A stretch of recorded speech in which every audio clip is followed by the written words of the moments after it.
Pemirsa, Senin kemarin pihak Direktorat Reserse Kriminal Narkoba Polda Metro Jaya memanggil wanita cantik bernama Laura Wendari untuk dimintai keterangan seputar kasus tertangkapnya Ibra Azari di sebuah apartemen di kawasan Pancoran, Jakarta Selatan.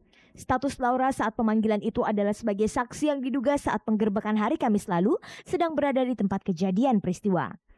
Hal ini seperti juga yang pernah diakui oleh pengacara Ibra, Farhad Abbas, yang juga suami dari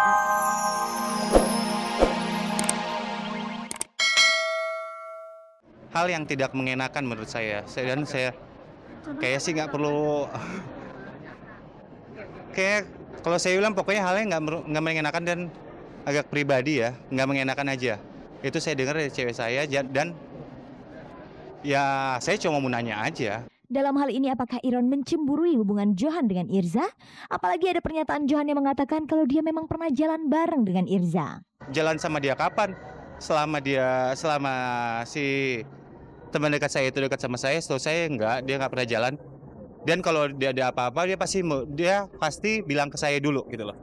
Dan dia juga waktu dia ada urusan kerjasama, teman dekat saya itu tanya dulu ke saya gimana. Saya bilang urusan profesional, urusan aja. Saya nggak peduli. Walaupun saya udah tahu ya dia udah pernah ngomong jelek tentang saya dan saya nggak peduli. Saya ingat banget itu Valentine itu ya juga. Saya ngelihat SMS-nya dilihat nih. Temen lu SMS lagi nih. Saya lihatnya miss you. Wah, itu dia kan. Nah itu aja dia mengakui sendiri dia pernah SMS yang dibilang gombal biasalah. Itu salah satu contoh cowok kurang ajar. Saya cuma bilang itu cowok kurang ajar. Menurut Johan, selama ini dia tidak pernah tahu kalau Iron pacaran dengan Irza Kaligis. Nggak mungkin dia nggak tahu. Mengingat Iron dan Johan adalah sama-sama model yang dapat dipastikan suatu saat nanti akan dapat bertemu lagi satu panggung, apakah ada niatan Iron untuk berdamai saja dengan Johan? Itu bukan saya yang mulai ya. Soal yang di acara tersebut saya juga mau ngomong. Kalau dia mau ngomong ya ayo kita ngomong. Tapi ngomong tuh yang di depan tuh lagunya yang arogan sekali. Yang penting orang-orang udah tahu lah kalau sebenarnya begitu.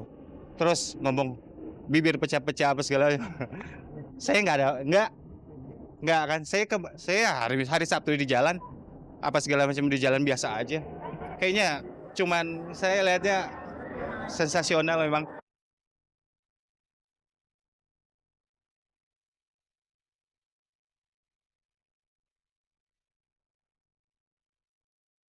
Pemirsa, berikut ini kita simak liputan hangat dan menarik yang berhasil dihimpun oleh tim Cek Nari Cek.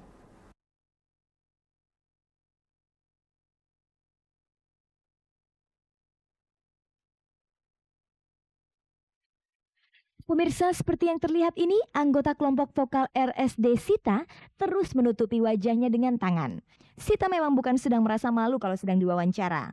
Dia sengaja menutupi wajahnya bengkak itu lantaran habis digigit serangga. Meski tidak begitu berbahaya, Sita mengaku sejak digigit serangga itu, Sita cukup repot saat ingin tidur karena pengaruh gigitan serangga itu membuat dia harus menggaruk-garuk bagian wajahnya. Bengkak sebelah, malu deh. Ini udah mendingan loh, soalnya kemarin-kemarin lebih gawat lagi. Jadi ini kayaknya kena kegigit serangga gitu atau tidur entah kenapa gitu. Terus besoknya bengkak kecil. Terus aku kasih balsem minyak tawon. Dan ternyata malah jadi bengkak banget gitu loh. Tapi udah ke dokter kok. Jadi ini kayaknya mungkin ya kena gigitan itu kali, jadi sedikit alergi gitu. Kalau boleh tahu sudah sejak kapan wajah Sita itu bengkak? Ini hari ketiga. Ini tuh udah kempesan dikit. Waktu itu sih segede gana gitu. Sebelum terkena gigitan serangga, apakah Sita sebelumnya pernah mengalami hal yang sama? Kayaknya mungkin beberapa minggu yang lalu pernah deh. Cuman yang kena kayaknya tangan sama punggung. Cuman karena tangan dan punggung aku nggak begitu merhatiin dan gatel banget waktu itu. Terus ya baru sekarang gitu yang kena ke muka dan ini kayak parah banget karena aku harus nyanyi sekarang. Jadi pusing juga, bingung.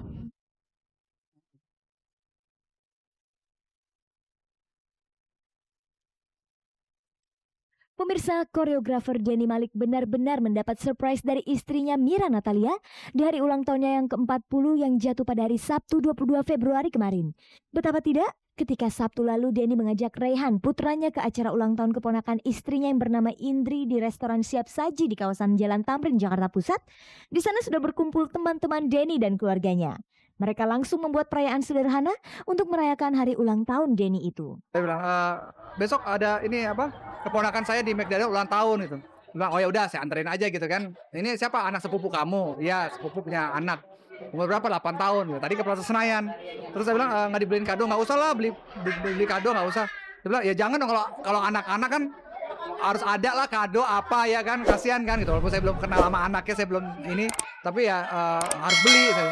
Ya udah terserah Mas Denny aja gitu. Sampai sini loh kok ada keluarga saya bilang oh kebetulan lagi di sini gitu.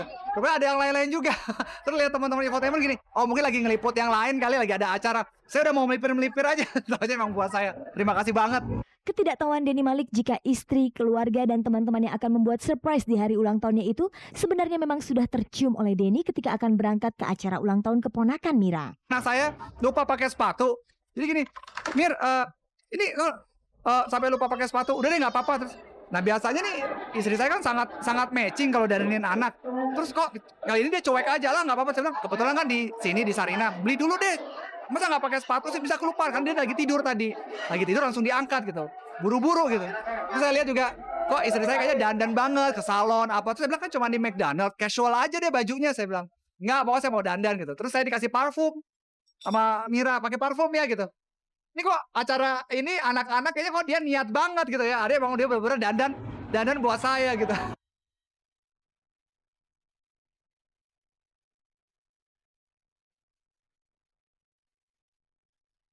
Pemirsa, mantan peragawati Sandi Harun masih menyempatkan diri menemani putrinya yang bernama Putri dari pernikahannya dengan pengusaha Setiawan Jodi untuk mengikuti perlombaan menggambar tingkat anak-anak hari Sabtu kemarin.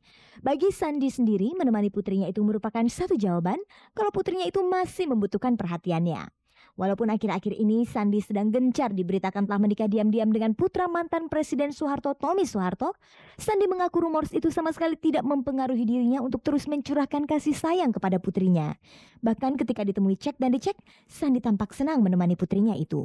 Tuhan anak saya ini apa-apa pengennya sama saya gitu. Jadi ya saya kasih waktu buat anak saya. Jadi mungkin saya nggak terlalu sibuk ya gitu. Saya sibuknya cuma ngurusin yayasan aja sama ngurusin anak. Diakui Sandi, dia masih sempat kerepotan dengan sifat putrinya yang baru berusia 5 tahun itu. Apa kemauannya dia harus kita turuti. Jadi kita harus lebih ekstra sabar sekali. Jadi kalau dia moodnya nggak enak, dia bisa nangis, nggak tahu maunya apa gitu. Terus kalau nggak dipenuhi, bagaimana kita mengetahui bagaimana sih supaya anak itu tidak kita manjakan.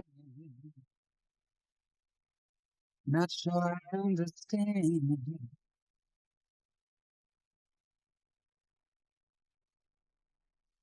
Pemirsa, berikut ini kita simak liputan aktual yang berhasil dihimpun oleh tim Cek dan Dicek.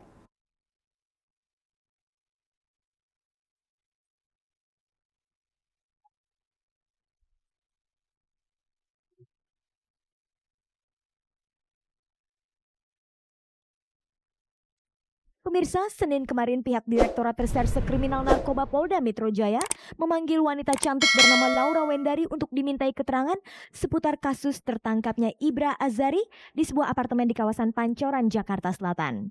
Status Laura saat pemanggilan itu adalah sebagai saksi yang diduga saat penggerbekan hari Kamis lalu sedang berada di tempat kejadian peristiwa. Hal ini seperti juga yang pernah diakui oleh pengacara Ibra Farhad Abbas yang juga suami dari artis Nia Daniati bahwa kliennya itu ditangkap memang sedang bersama Laura. Tapi pernyataan Farhad yang disampaikan lewat media cetak itu berbeda dengan pernyataan dari tim penyidik kasus ini yang menyebutkan Ibra ditangkap tidak sedang bersama Laura. Sudah dijelaskan oleh Bapak Kapolda, sesaat setelah kami menangkap Ibra, kami sudah laporan ke beliau dan beliau mengatakan dia sendirian. Sesaat setelah ditangkap dan ditemukan barang bukti, baru si Laura ini datang. Jadi kurang lebih beda antara 10 sampai 15 menit. Dengan kedatangan Laura, penyidik mengambil keterangan semuanya, siapa-siapa yang ada di sehingga kepentingan penyidik adalah untuk mendapatkan keterangan yang sejelas-jelasnya. Sehingga waktu 2 kali 24 jam itulah kami untuk mendalami.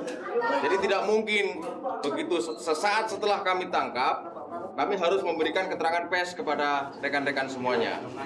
Senada dengan itu, Laura juga menyatakan saat penangkapan dia memang baru saja sampai di apartemen tempat Ibra digerebek. Pada saat saya datang itu udah banyak polisi dengan dia digeledah segala macem, saya juga kaget kan. Ya udah saya lihat ini ada apa ini, terus polisi bilang ini ada siapa, tanya saya siapa saya, terus dimintai keterangan saya dan saya bilang saya sejujurnya memang pacar Ibra dan kami saat itu memang pertemuan di sini seperti itu. Perbedaan pendapat antara pengacara Ibra Farhad Abbas dengan pihak penyidik kasus ini dan juga Laura